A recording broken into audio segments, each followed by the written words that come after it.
Hello class, today we're going to be learning about the different body components of fitness, such as cardiovascular fitness, muscular strength, muscular endurance, flexibility, and body composition. Now, does anyone know the testing for body composition? Yes, Stan. We have the BMI test and the skin fold test. Correct, Stan. Now, does anyone know the testing for flexibility? No one? Okay. Well, one of the testings for flexibility is the sit and reach. Does anyone know the testing for muscular strength? Yes, Todd. 1 rep max. Good job, Todd. You are my star student. Okay. Now, class, today we're going to demonstrate how this is done.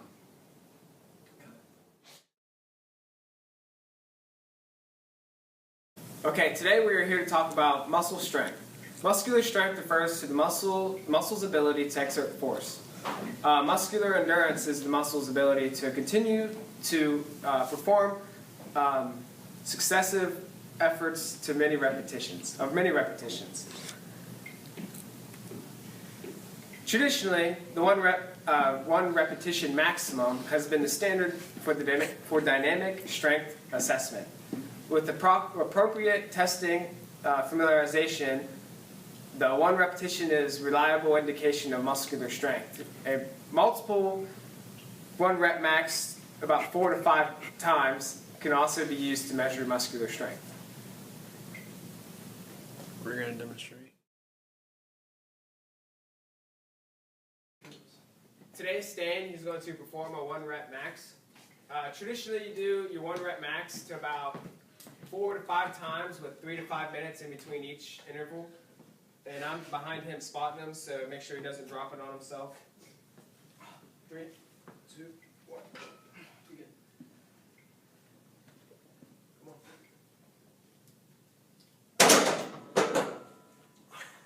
That's the 1 rep max.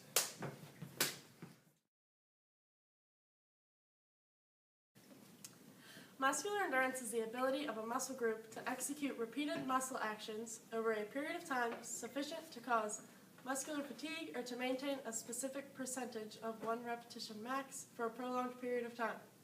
2. An example of muscular endurance would be the push-up test. So the client must raise the body by straightening the elbows and return to the down position until the chin touches the mat, but the stomach should not touch the mat. For both men and women, the subject's back must be straight at all times, and the subject must push up to a straight arm position. So the maximum number of push-ups performed consecutively without rest is counted as the score. And the test is stopped when the client is forcibly or is unable to maintain the appropriate position for push-ups. So Jordan is going to demonstrate the push-up test. Am I supposed to do it like the boys? If a woman was to do the push-up test, they would cross their knees and have their knees in contact with the mat with their hands underneath their shoulders and their back straight. Oh, okay. Okay. Jordan will be putting his feet up with his knees up, keeping his back straight, his shoulders over his hands, and begin.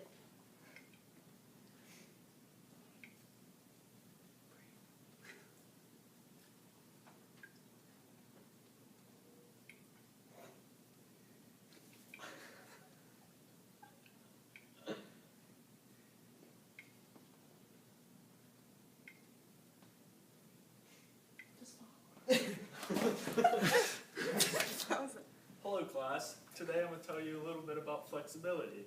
Flexibility is the ability to move a joint through its complete range of motion. Flexibility depends on a number of specific variables, including distensibility of the joint capsule, etiquette, warm-up, and muscle viscosity. Compliance or tightness of various other tissues such as ligaments and tendons affects the range of motion.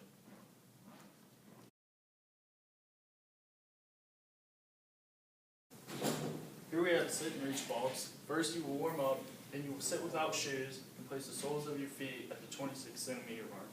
Slowly reach forward as far as possible and hold it for at least 2 seconds. Have your hands parallel and fingertips in contact with the box. record the furthest distance reached of 2 trials.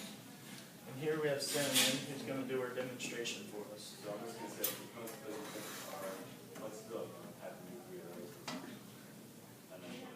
Today we're going to talk about body composition.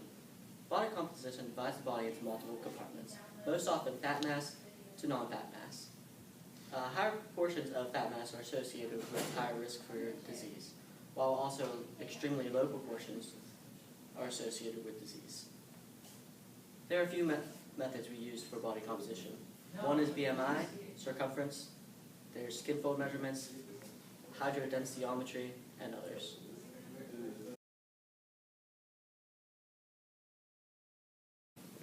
Today we're going to find body composition using a skin fold measurement.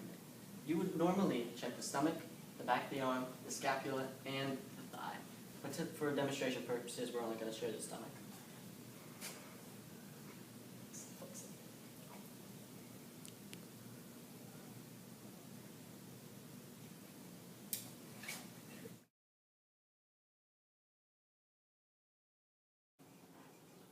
Welcome back, class.